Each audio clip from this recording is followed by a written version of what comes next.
그런데 김 전 회장은 이 인터뷰에서 본인이 왜 자진 귀국을 결정한 배경으로 검찰의 압박을 주장했습니다. 오늘 국회 법사위에 출석한 한동훈 장관 기자들 앞에서 이렇게 말을 했습니다. 김성태 전 회장 어제 인터뷰를 보면 이재명 대표도 모른다는 식으로 얘기를 했는데 해외에 도피한 중범죄자들이 못 견디고 귀국하기 직전에 자기 입장을 전할 언론사를 선택해서 일방적인 인터뷰를 하고 그리고 자기가 유리하게 보도되게 하고 그리고 관련자들에게 일종의 말맞추기 신호를 보내는 것은 과거에 자주 있었던 일입니다. 최근에 남욱 씨도 그랬고 최서원 씨도 그랬었죠. 그런데 그런다고 범죄 수사가 안 되지 않지 않았습니까? 이번에도 마찬가지일 겁니다. 민주당 일부에서 김성태 쌍방울 전 회장의 그 체포와 송환 과정을 놓고 배경이 있다, 정치적 의도가 있다 이런 주장들이 나오고 있는데요. 안민석 의원 말씀하신 그런 말씀하신 저항권 운운하시고 송환의 배후가 있는 거 아니냐 이런 말씀을 하시던데 멀쩡한 기업을 사냥해서 주가 조작하고 돈 빼돌리고 정치인에게 뒷돈 주고 그리고 북한에 몰래 돈 준 범죄인이 수사받다가 해외로 도피하면 최선을 다해서 잡아와야 하는 것이 국가의 임무입니다. 저는 민주당이 이번 범죄인 송환에 대해서 왜 이렇게 예민하게 생각하고 그리고 어떻게든 트집을 잡아보려고 하는지 전 이해가 안 갑니다.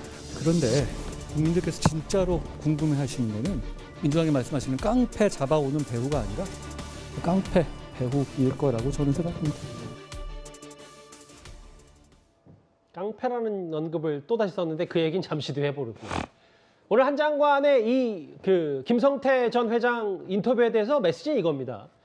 송환 직전, 귀국 직전의 일방적인 인터뷰는 그동안 남욱 변호사나 최서원 씨 등 이런 범죄인들, 관련자들에게 말맞추기 신호를 보내는 건 과거에도 있었다. 김지현 의원도 동의하세요? 뭐 그런 경우가 꽤 있습니다. 실제로 수사를 하다가 보면요. 예. 외국에서 송환을 하거나 또는 이제 국내에 있어도 그 체포되기 전에 뭐 언론 인터뷰뿐만 아니라 뭐 관련자들에게 자신이 지금 알고 있는 상황에 대해서 설명을 하면서 예. 자신의 무고함을 알려주는 그런 경우가 있는데요. 그런데 지금 그 과거에 남욱 변호사라든가 또는 지금 김성태 회장의 경우에도 비슷한 그 결과로 빚어질 가능성이 있는 게요. 외국에 있다가 보면 자신이 알고 있는 이 사건의 전말에 대해서 또는 자기가 기억하고 있는 내용은 자신에게 유리한 사실만을 좀 계속 생각하고 있을 가능성이 있거든요. 그러니까 도피를 오래 하다 보면 왜곡된 생각을 한다라는 말씀이십니까? 그뿐만 아니고 이제 예. 국내에서는 광범한 수사가 이루어지고 계좌 추적이 이루어지고 또 관련자들이 전부 가서 이제 진술을 하는데 예. 그 관련자들도 또 자신에게 유리한 진술을 하다가 보면 이 범죄 사실 전체가 굉장히 이제 전모가 드러나 있는 상황인데 외국으로 도망가 있던 지금 김성태 회장이나 당시 그 남욱 변호사의 경우에는 이 사건 전체가 자기에게 불리하게 이미 결론이 나 있다는 것을 알지 못하고 이제 자기가 알고 있는 사실만을 진실이라고 생각해서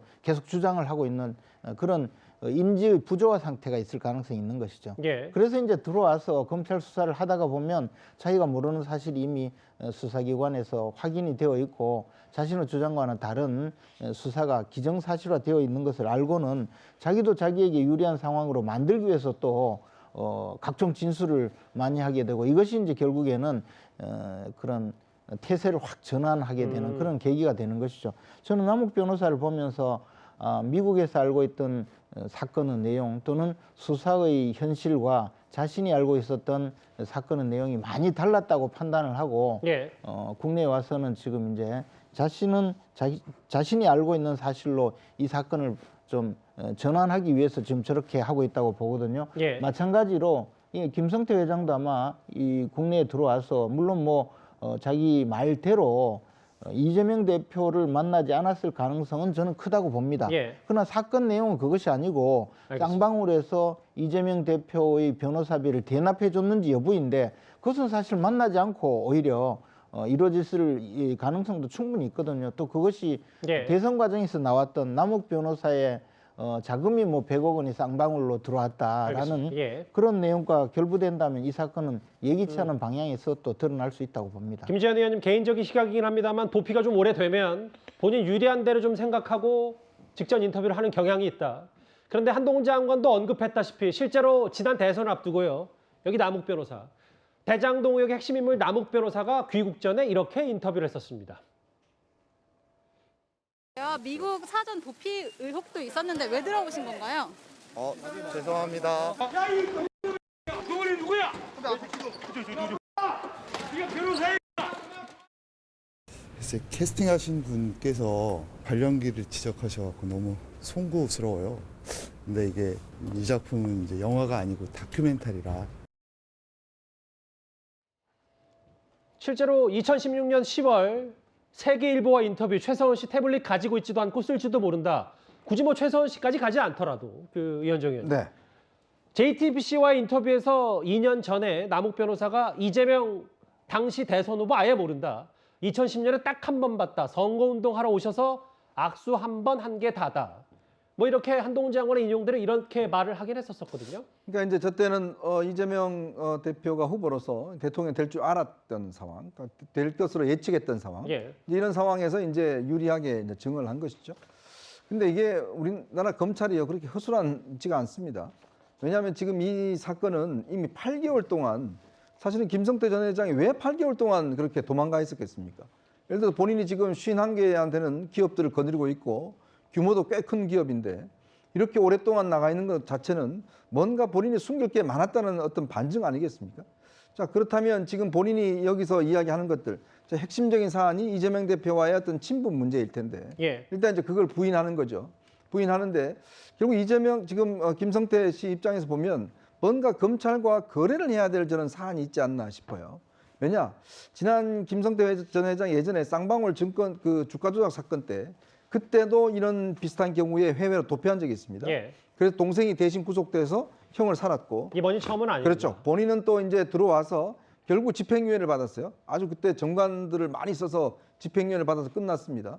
아마 그런 기억들이 있을 겁니다. 그런데 그때 상황과 지금은 천지 차이다. 예. 왜냐하면 지금은 그때야 뭐 작은 기업의 뭐 주가조작 사건이지만 이거는 지금 나라 전체를 뒤흔드는 사건으로 변해돼 있고 더군다나 만약에 이제 북한에 자금을 보낸 게 확인이 되면 이거는 우리 차원이 아니라 미국 차원에서도 쌍방울이라는 기업을 제재할 수 있는 거예요. 예. 그렇게 되면 이 기업 자체가 생존하기가 어렵습니다. 자, 그러니까 저는 그 김성태 전 회장이 이 태국에 면서 메시지를 던진 것은 검찰과의 뭔가 저는 앞으로의 어떤 이 수사 과정에서 뭔가 자신의 어떤 패를 어떤 면에서 안 보여주기 위한 예. 뭐 그런 어떤 것도 있지 않겠는가. 근데 검찰 가서 내가 이 패를 보여줄 경우에 뭔가 반대급부가 있어야 된다라는 식의 어떤 거래들 보통 이 해외에 도망가 있는 피해자들 보면 대충 그렇게 많이 하거든요. 예. 저는 그런 걸로 볼 때도 바로 이 김성태 전 회장이 이제 검찰에 패를 던졌다. 저는 그렇게 보고 있습니다. 그래서 뭐 한동훈 장관 얘기는 당시에도 이런 뭐 피의자들이 이제 송환 직전에 본인 입맛에 맞는 얘기를 잘 받아줄 언론사를 선정해서 그렇게 인터뷰한 거 아니냐. 한 장관은 그런 시각도 갖고 있는 듯한데 다음 화면을 볼게요. 실제로 남욱 변호사 같은 경우는 CR도 안 먹힌다. 이재명 대표 관련 대장동 의혹.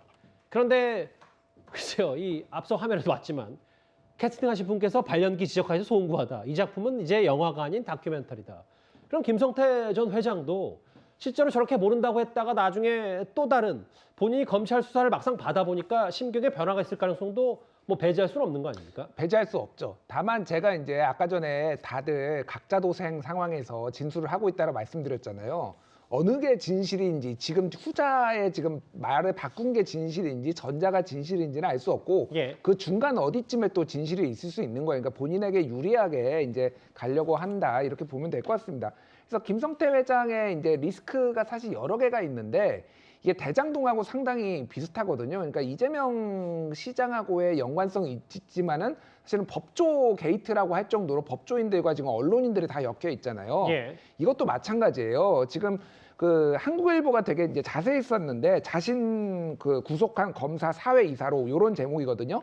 근데 여기에 보면은 쌍방울 관계에서 사회이사로 간 사람들이 예. 검사나 검사 출신들이 굉장히 많고 심지어는 이제 윤석열 라인으로 분류가 되는 이남석 검사 이분 같은 경우에는 예전에 그 윤우진 전 용산 세무서장 뭐 무마 사건 때 윤석열 총장이 당시에 그 남석이한테 가봐 남석이 이남석이 그렇게 얘기할 정도로 가까운 사이인데 이분도 사회이사로 있어요. 물론 이태영 변호사라는 저기 이재명 대표 캠프 측에 이재명 캠프에 있었고 그리고 저 공직선거법 위반을 대행해서 변호사비 대납 의혹에 있었던 이분도 사회이사로 있고 그래서 윤석열 라인도 있고 아닌 사람도 있고 남부지검에 특히 이제 금융수사하는 검사들이 여기에 잔뜩 다 사회이사로 왔는데 사회이사 회의 한 번도 출석 안 하고 다 돈을 받아왔다라는 거예요. 사실 그러니까 이 부분이 수사가 되려면은 이재명 시장과 대표와 관련해서 수사도 있지만은 이 법조인들 여기서 사회이사로 몸만 담아놓고 돈을 꼬박꼬박 받아왔던 법조인들이나 변호사들 기타 등등 인물들을 다 수사를 좀 해야 될 필요가 있다. 그래서 대장동도 지금 김만배 게이트, 김만배 리스트로 지금 확장하고 있잖아요. 이것도 수사를 검찰이 제대로 하려면은 그 부분도 다 해야 될 필요가 있다. 이렇게 좀 보입니다. 그러니까 뭐 여기 계신 분들도 얘기했다시피 굳이 뭐 송환 직전에 본인이 이제 구속영장 바로 신병이 확보될 구속이 될 사람의 말을 그렇게 비중 있게 들을 필요는 없다. 이재명 대표 모른다. 이유도 없고 계기도 없다. 이 말 여러 논평을 해주셨는데요. 근데 한동훈 장관이 아까 이거 그러니까 남욱 변호사나 최소원 씨도 옛날에 그런 인터뷰 했어. 그거 말고도 또 다른 얘기가 있습니다. 왜 야당은 범죄인 송환에 왜 이렇게 예민한지 이해가 안 된다. 국민께서 진짜 궁금해하시는 건 깡패 잡아오도록 한 배후가 아니라 깡패의 배후다. 깡패 비유 얘기를 하기 전에 솔전 변호사님. 왜 이 얘기를 했냐고 봤더니 최근에 뭐 안민석 의원이나 정청래 의원이 마치 김성태 전 회장 송환에 검찰의 시나리오대로 검찰의 기회가 아니냐 이것 때문에 이런 말을 한 것 같거든요. 저는 그렇게까지 생각하지는 않습니다. 특히 김성태 회장이 이렇게 출국을 함에 있어서는 수원지검에 있는 수사관들이 그 기밀 유출을 해가지고 먼저 도망을 가게 한 거예요. 그래서 그 수사관들 지금 재판받고 있습니다. 그렇다고 한다면 검찰의 수사관들이 이렇게 한 거예요. 그렇다 한다면 저는 뭐 이번에 그 검찰이 특히나 이 검거 과정에서 KBS 김원장 기자의 SNS를 보면 검찰이 주도했다고 보기는 힘들다. 이 체포 작전에는 경찰이 오히려 주도를 했다라는 말이 더 맞을 것 같다라고 얘기를 하고 있어요. 그렇다고 한다면 저는 검찰이 오히려 그 김성태 회장의 어떤 출국과 도피를 어떻게 묵인하고 있었던 것은 아닌가 싶어요. 태국에서 그것도 한인들이 제일 많이 가는 골프장이라든지 한인들이 많이 사는 방콕에서의 무슨 거처를 별로 옮기지도 않고 기거를 하고 있다는 것 자체는 오히려 이런 검거 과정이라든지 이런 내용을 보면 저는 뭐 안민석 의원이나 뭐 정청래 의원의 어떤 음모설은 과하다고 생각하고요. 그 부분은 다수의 생각은 아니고 저는 그래서 뭐 지금 뭐 한동훈 장관이 저렇게 발언한 것도 법무부 장관으로서 저는 타당한 지적인가는 싶습니다. 상당히 정치적이라서 저게 뭐 저희 당내 일각에서는 이거에 대해서 대변인 논평은 최소한 반박 논평을 해줘야 되는 거 아니냐라고 이렇게 내용이 나올 만큼 상당히 부적절한 발언이었고요. 뭐 안민석 의원에 대해서 뭐 두 분이서 뭐 감정적인 것도 섞여는 있는데 저는 하여튼 뭐 이런 부분에 있어서 뭐 검찰이 음모론은 부적절하다 일부지만 뭐 그 말씀하시는 거죠. 과한 생각이다라고 생각이 듭니다. 근데 이제 말만 놓고 보면 김지현 의원님 국민께서 진짜 궁금해하시는 건 깡패 잡아오도록 한 배우. 그러니까 깡패를 잡도록 한 뒷배에 누가 있냐가 아니라 그냥 깡패 배우. 간명한 얘기를 한 장관이 또 하고 있어서요. 그러니까 이제 깡패를 잡아오도록 한 배우는 뭐 검찰이다 이런 의미이지 않습니까? 우리가 이제 국외에 있는 범죄인을 송환받으려면 일반인들은 대체로 우리나라 경찰이 가서 잡아올 줄 아는데 사실 그렇지 않고요. 인터폴이라는 국제 그 기구를 통해서 우리나라의 법무부에서 체포영장을 보내고요. 그러면 그 나라 경찰이 그 인터폴의 요청으로 그 나라 경찰이 잡아서 우리나라 경찰로 넘겨주는 형식이거든요. 그러면 인터폴은 경찰에서 이 담당하고 있는 그런 국제부서입니다. 그래서 저 체포를 하도록 만든 그런 국가기관은 당연히 경찰일 수밖에 없는 것이죠. 그런데 한동훈 장관 이야기는 깡패를 잡아오도록 한 배우가 아니라 깡패의 배우가 더 궁금할 거다. 그것은 상당히 간명하지만 시사하는 바가 결국에는 김성태 회장의 배후에 누가 있느냐 그것이 더 궁금할 거다. 범죄자를 잡아오도록 한 그런 국가기관보다는 범죄자의 배후가 궁금할 거다 이런 이야기인데 지극히 뭐 그 간명한 이야기이긴 하지만 예. 나름대로는 이 사건에 대해서 이미 어느 정도 그 상황을 파악하고 있는 것이 아니냐라는 뭐 그런 생각이 조금 들고 있습니다. 약간의 자신감도 있다 이 말 안에. 아마 이 사건은 굉장히 파장이 큰 결과가 나오리라고 생각을 합니다. 그리고 여당에서는요 오늘 보도된 그러니까 이해찬 전 대표의 전직 수행비서도 쌍방울 계열사 사회이사로 일했었다. 그 연결고리를 다시 한번 파고들었습니다. 이재명 이해찬의 측근들과 법률 대리인들이 줄줄이 쌍방울과 연을 맺고 있는데 이재명과 김성태는 서로 모르고 전화 한 통 한 적도 없다고 하니 이걸 믿을 국민들이 있겠습니까? 나뭇가지가 거세게 흔들리는데 바람이 눈에 안 보이니까 바람이 없다고 주장하는 것과 뭐가 다릅니까? 검찰이 김성태 전 쌍방울그룹 회장의 송환을 실시간 중계하며 없는 죄를 만들기 위해 소설을 넘어 마녀 사냥을 시작하고 있습니다. 변호사비 관련 사건 중심에 언론을 통해 윤석열 후배라 평가받는 이남석 변호사가 있습니다. 물론 아까 김준일 대표님도 잠깐 언급했고 장경태 의원도 얘기했지만 뭐 분명히 윤 대통령과 친한 사람도 사회에서 있었다. 근데 숫자로만 보면 대략 뭐 8명 가까이 된다. 5명에서 8명 가까이. 쌍방울그룹 계열사 사회이사에 왜 이렇게 지금의 야권 인사 특히 뭐 이해찬 전 대표나 이재명 대표와 친한 사람들이 이렇게 줄줄이 포진해 있느냐. 이거는 단순히 운으로만 볼 수 없지 않냐라는 생각도 있습니다. 그러니까 쌍방울이 무슨 뭐 돈 저수지도 아니고 많은 사람들이 저렇게 빨대를 꼽고 있었던 것 같아요. 특히나 이 어떤 이제 좀 부당한 부적절한 기업, 뭐 이제 한동훈 장관도 이야기했습니다만은 그 성장 과정이나 M&A 과정이라든지 굉장히 어떤 부적절한 방법으로 큰 기업들 같은 경우 보면 뭔가 방패막이가 필요할 겁니다. 그 방패막이 필요하면 이 전관들이라든지 뭐 특수부 검사라든지 사실 이번에 KH그룹이나 이 쌍방울그룹이 보면 꽤 많은 아주 유력한 전현직 그 정관들이 많이 저 변호사라든지 그 회사의 고문 변호사로 일하고 있습니다. 저는 이것도 참 법 쪽에 큰 문제라고 봅니다. 예. 뭐 돈을 많이 주기 때문에 가겠죠. 더군다나 지금 여기 보면 이해찬 전 대표의 어떤 측근들이 이 기업에 꽤 있습니다. 특히 이화영 전 평화부지사 같은 경우는 평화부지사로 일하면서 본인이 또 아태평화협에 같이 관여돼 있었고 또 쌍방울의 주식도 가지고 있었고 지금 또 이해찬 전 대표의 지금 보좌관 수행 비서를 꽤 오래 했습니다. 미래산업이라는 거기에 지금 사회이사를 근무를 하고 있고요. 또 거기다가 지금 전현직 이제 특수부 검사들, 판사들 뭐 이런 사람들이 정말 병풍처럼 지금 이 김성태 전 회장을 둘러싸고 있는 거죠. 바로 이게 우리 사회의 가장 큰 지금 문제점입니다. 한동훈 장관도 지적했지만 뭐 이렇게 어떤 부적절한 방법으로 성장한 기업들이 자신들을 보호해주기 위해서 사회 유력층들을 주위에 끌어들이고 거기에는 정치권, 법조계, 법원 전부 다 이렇게 어떤 면이 다 있는 거죠. 예. 설사 거기에 윤석열 전 대통령 뭐 대통령 측근들이 있다 하더라도 이것도 한전은 문제입니다. 왜냐하면 제가 알기로 아마 이번에 그 배상윤 KH그룹 회장이나 이런 사람들이 변호인들을 대부분 윤석열 대통령과 친분이 있는 그런 전직 검사들을 임명한 걸 알고 있어요. 뭐 대형 로펌에 있는 사람들입니까? 그렇죠. 그 이유가 뭐겠습니까? 결국 뭔가 어떤 그런 사람들을 해서 뭔가 특혜를 보겠다는 거 아니겠습니까? 저는 이런 것들이 정말 지금의 이 기업들을 성장하게 만들었던 원인이기 때문에 정말 저는 이게 이번 기회에 한번 점검해 봐야 된다 그런 생각이 듭니다. 예. 근데 이제 김성태 회장이 사실 좀 특이한 분인 게요.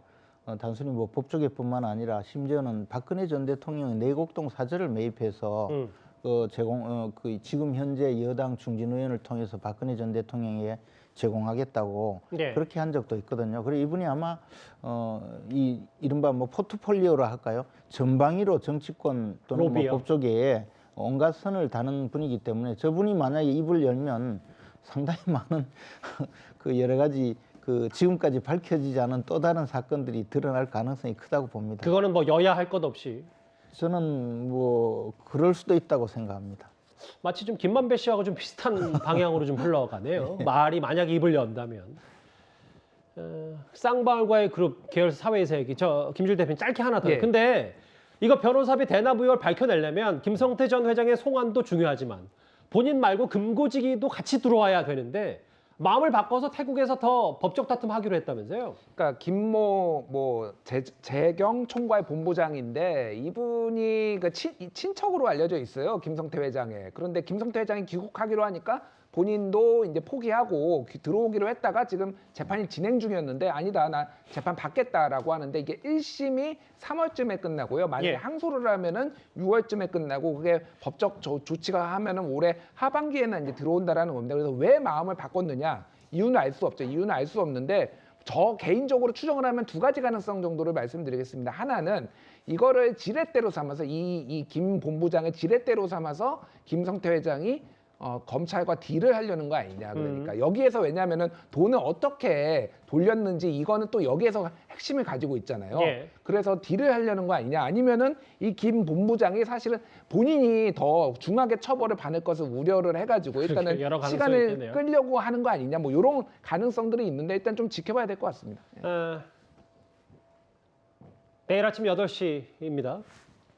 비행기에서 바로 신병이 확보되고 아마 바로 구속영장 청구하고 도착 즉시 수원지검으로 압송이 되니까요. 아마도 내일 저희가 이 소식 아마 집중적으로 살펴봐야 될 것 같습니다.